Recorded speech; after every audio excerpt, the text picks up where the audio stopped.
rezoned for the first time, the estimate was that Clements was going to decline, and it has not declined, even though the population coming in First Colony Middle School and Colony Bend has declined, and we're busing kids now from Siena. Yeah. So I'd like you to take another look at this proposal, because you need to be looking at a 7 to 10 year horizon for rezoning and not a 3 year horizon. That's just not fair on our families.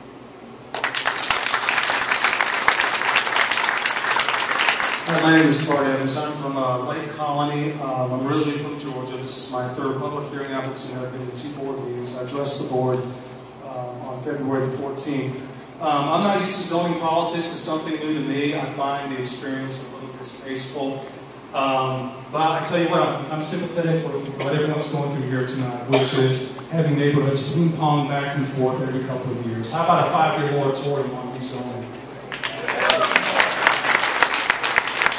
You know, I'm an attorney.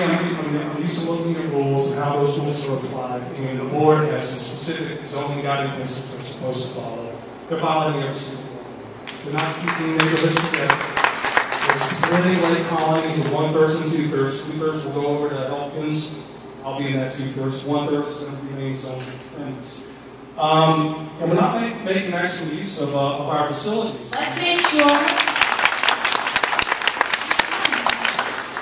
Let's make sure that we're allowing the communities to speak and have a voice. And if the process had started correctly, every community would have been included. We'd be able to see the board discussing the options, as opposed to going from 3 middle school options that populated middle school 14 to all of a sudden the next workshop, those options are squashed, and the new option has middle school 14 opening at 1/3 its capacity.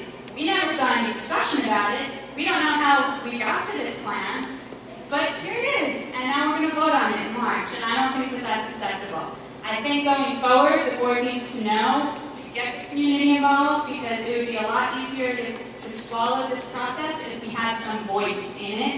And I think for the budget crisis, the board should take note of that and invite community leaders to be a part of the process when they start making those cuts. Because what you see in this room is nothing compared to what you're going to see when those cuts start taking place.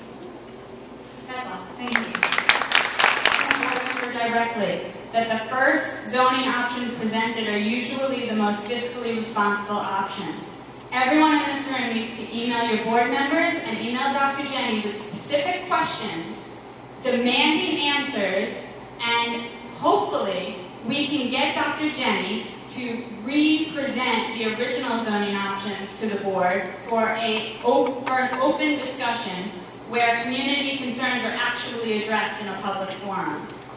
So, again, send emails tonight if you can, expressing your frustration with the board not being here, your frustration with Dr. Jenny not being here, and ask them your specific questions. Tell them to revisit original zoning plans that were presented. Thank you.